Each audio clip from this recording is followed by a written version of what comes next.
Hi guys, welcome to my channel. My name is Kyra and today we are talking about disappointing products.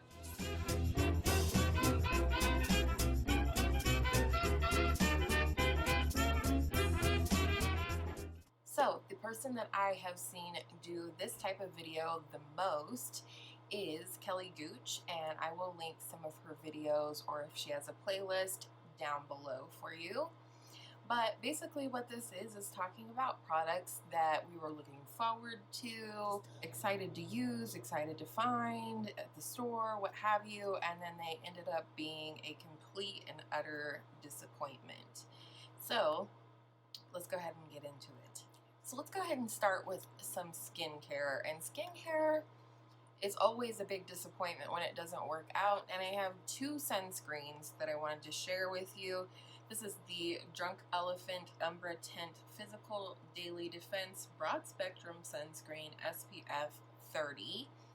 And I got this in a Sephora Favorites kit. It was the Sun Safety Kit. A positive to this product is that it is tinted. It's a tinted sunscreen, and I actually really liked the concept of that, and I was really excited to try this product when I saw it was in the kit.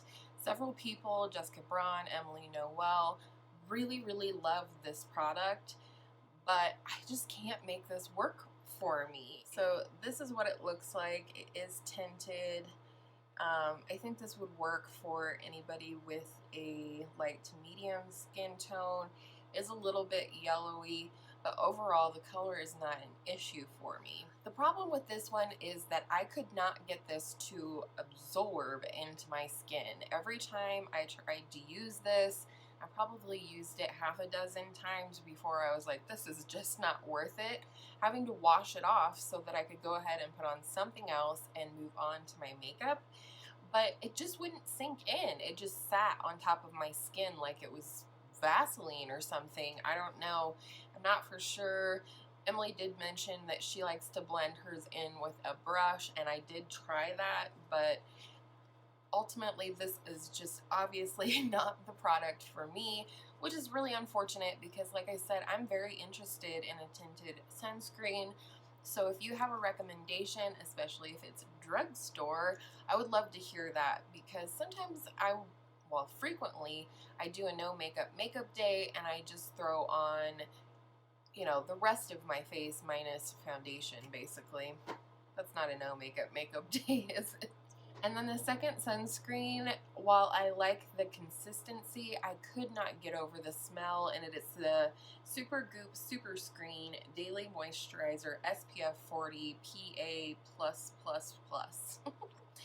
And it just comes in this little tub, but it smells worse than sunscreen though. Like, it does have a sunscreen scent to it, which I don't mind because my holy grail moisturizer with sunscreen is the CeraVe brand, and that definitely smells like sunscreen, but it dissipates and absorbs beautifully and so on. This smells like old sunscreen, like spoiled sunscreen, and I'm sure that it's not. Again, this came in that Sun Safety Kit, but I just can't get over the smell. It practically gags me, and I'm not too dramatic about scents in skincare or anything, but I just couldn't get over this one, and I don't think I'll be able to use it up. I know I won't be using the Drunk Elephant one up. Of course, I'm going to try and find a friend or family member that maybe wants to try those things with full disclosure. And then another skincare product is this one from the Pixie Skin Treats. That's their skincare line. And this is the Collagen Eye Serum. It is a volumizing eye serum, whatever the frank that is. I don't know why I bought this. I think because I'm still searching for a miracle skincare product that will erase the fine lines under my eyes, or at least make it not look so dry. I've used so many different eye creams trying to hydrate my damn under eyes. So I purchased this. It does nothing. It's got this little applicator here, and it is clear. How I use this product is that I would apply this in the under eye area at night first, and then go in with my regular eye cream, because I didn't find this was hydrating by itself hydrating enough on its own. That's what I mean to say. So I tried and tried with this product because I wanted to like it. I thought collagen, yay, you know, who doesn't want collagen in their skincare? Although I've heard people say that collagen is best ingested for results versus like a topical treatment. Have any of you guys heard about that? Just saying. Also, again, I don't know what the hell volumizing eye serum is meant to be. Does that mean that it puffs your eyes? I don't know. So this was a complete waste of money, but again, I'll see if a friend wants to try it. Different strokes for different folks. Some things work for one person and not for another, especially when it comes to skincare. And then the last two like skincare type products are lip products. Funnily enough, this is another one from that Sephora Sun Safety Kit, and I generally have a really good experience with the Sephora favorite kits. I've ordered several. I think it's a great way to try different things in a mini size at usually a great value. However, this Sugar Rose lip balm from Fresh, this thing melted like right off the bat. You can see maybe how mangled this thing is. It melted and I put it in the refrigerator. It kind of solidified again, but ever since that, I don't know. And I've heard other people speak on this same issue with this product. It smells like modeling clay, which is kind of a weird scent for a lip balm. I loved the idea that it has, hallelujah, SPF 15 in it, I think. Yes. Nothing wrong with an SPF in a lip balm, but this one did not do it for me. It just, I couldn't use it. I would end up having to like roll it up, not even to the top, okay, and then like dab it on and the whole thing, and it just wasn't worth it. So, boo. And then another product that was extremely disappointing, I think this is probably a fluke or a batch issue. Maynard, I can't talk today. But it's the Mario Badescu lip balm. And I actually ordered this one first, and then I ordered a second one for my daughter because she really liked mine. This does have like a coconut scent to it, at least when I first received it. I did like the texture of it. However, this puppy has gone off in the worst way. Oh God, it's, sorry, I just screwed up my lip gloss, I'm sure. It smells like dirty feet, and I don't know what, I have no idea what happened. I literally had this for less than 2 weeks when I first experienced that terrible smell, and my daughter's doesn't smell that way even. I don't know, it just ticked me off, especially because I originally liked this lip balm and then it just went off so quickly. And I don't know if I can see myself repurchasing it, even though I liked it initially, if it's gonna do this at some point, because let me tell you, putting this on my lips without realizing what the smell was at first, not good. All right, and then we have makeup. First, we'll do the mascaras, unfortunately. So the first one is the Hourglass Caution Mascara.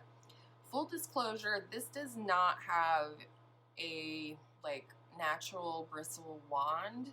This has more of a silicone based wand, but it looks like a wand I could get down with. It is Christmas tree shape.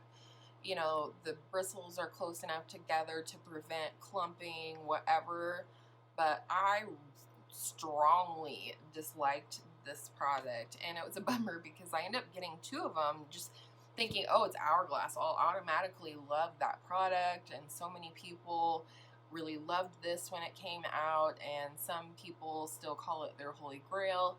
However, I just did not love this. I didn't like the way that it looked on my lashes. I found that even with the brush shape and everything, my lashes ended up looking very spidery, which is definitely not my jam. I like fluffy and lengthened lashes.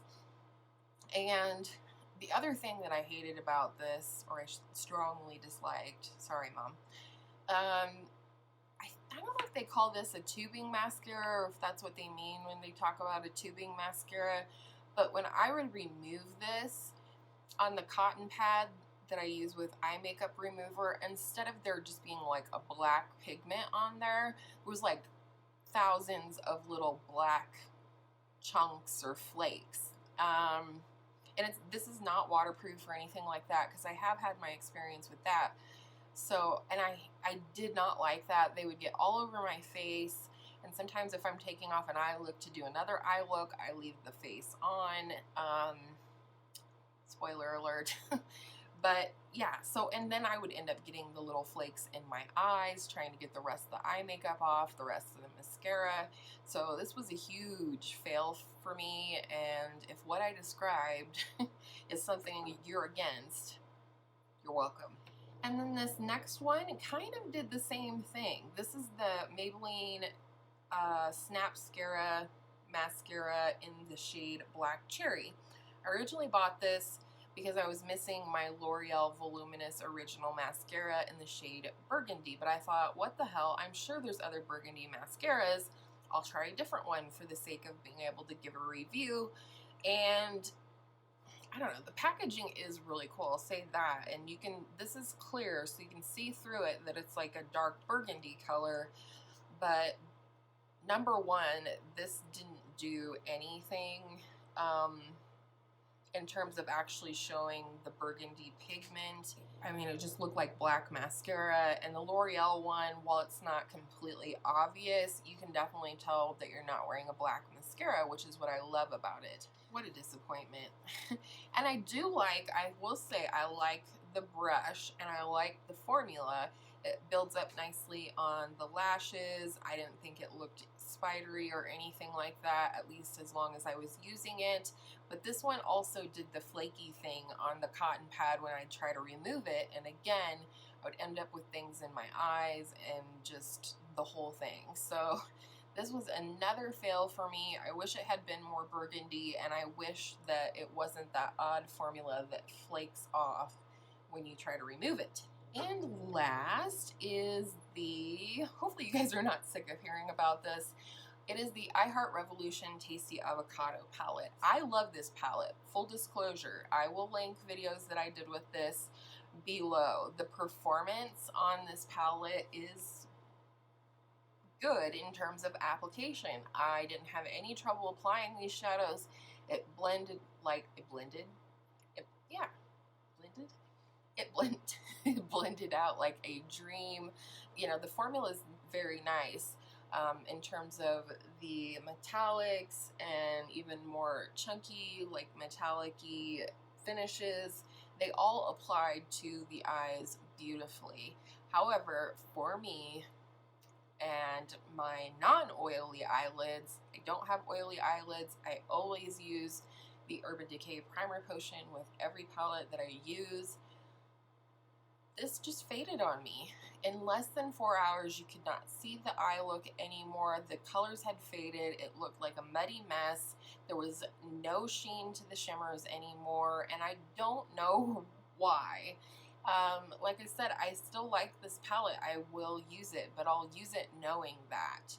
And it was just like the bummer of the season. Like the bummer of summer was this palette right here for me, because I love this color story. So I don't know, I may go ahead and try this with the ABH eyeshadow primer, the new one. I just have this little mini, but it'll last. So I might try it with that and see if I have any different result. Let me know in the comments below, have you had this experience with this palette or any other I Heart Revolution palettes? Because I really do like some of the color stories that I see coming out from I Heart Revolution. However, if they're going to perform like this, I'll just skip it. So that is all that I have for you today. I hope to be able to, no, I don't hope to.